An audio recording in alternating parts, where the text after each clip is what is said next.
この世界はずっと変わらない。生に理屈などありません。自分の意志で生まれてきた人はいないのだから。死も同じ。誰も死の気配に逆らえはしない。時も同じ。奪われた時間は1秒たりとも取り戻すことはできない。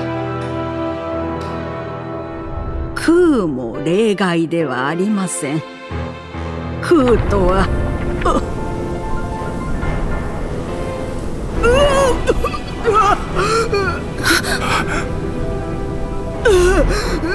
空の姿勢は金の双子の行く手を阻み、残酷にも2人を離した。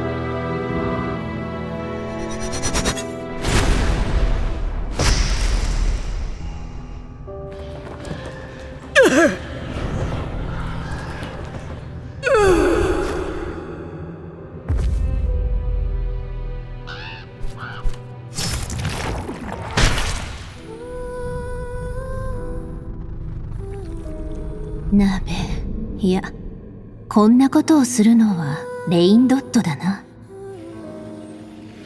人の空間で変なものを作らないでくれないか。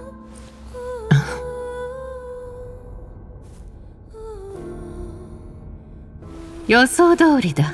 皆空の失勢の気配に染まって不安定になる。発展の見込みがないから観測はここでおしまい。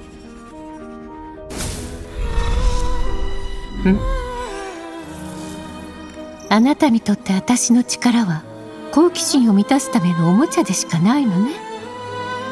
取り込まれた身ではあるけど、今も耳元で文句を言うぐらいはできるのよ。レインドット、私は君を尊重してるよ。君の愚痴は私の心を動かす数少ない一因だ。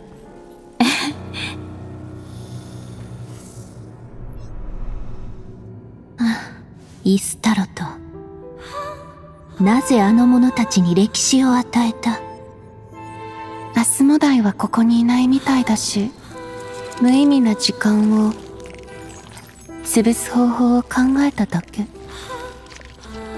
今度からそういうことはもっと早く言って。でもアスモダイは一体どこに。まあいいか、この空間の死を宣告するよ。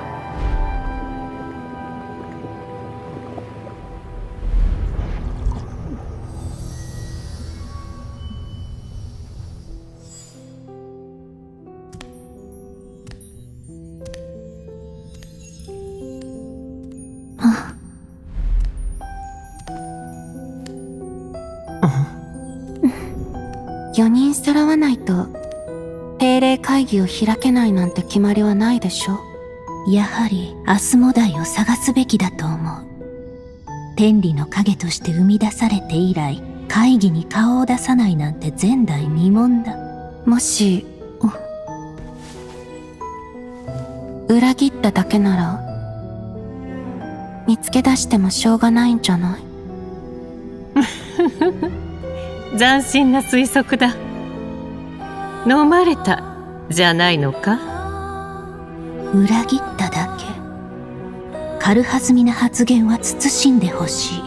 私たちは影、つまり天理の投影。裏切るなんて論外だ。例外は自身よりも新たな主を愛した時。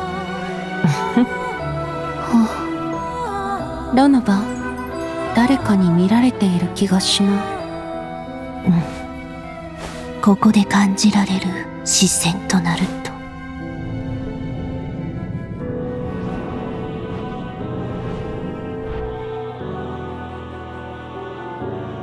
覚えている。不死の呪いを与えようとした時の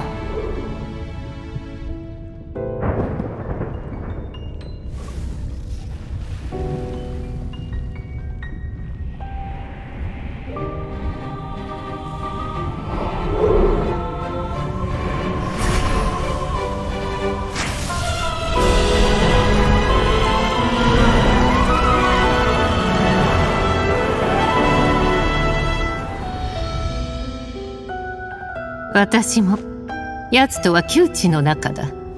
スネージナヤの助行に仕えて少しは執念を手放せただろう。氷の魔人か。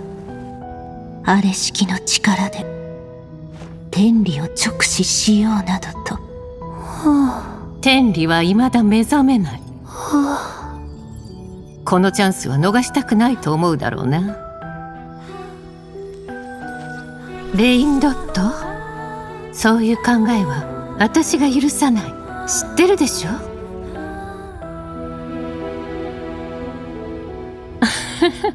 あくまで仮説だよ、ナベリウス。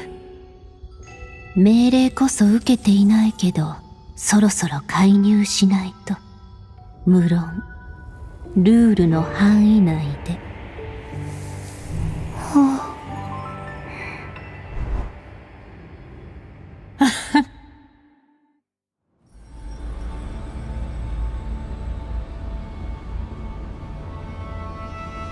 神の眼差しはある種の恩寵とされてきた。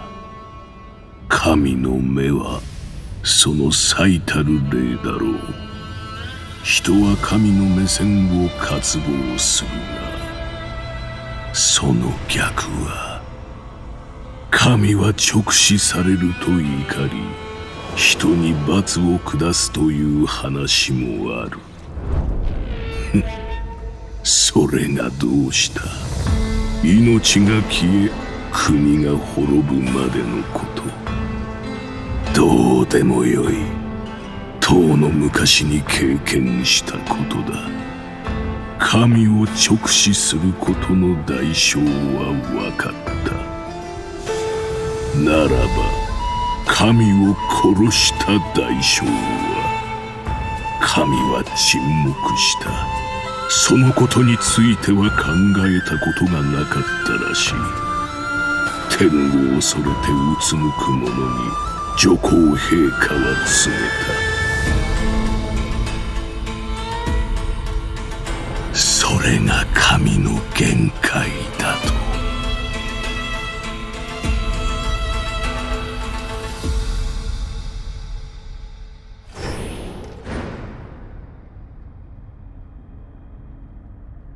視察は終わりだ。各自持ち場に戻れ。蒼月のこの動きに気をつけて。創世の聖直に従い、何としても7くらいで少女を連れ戻します。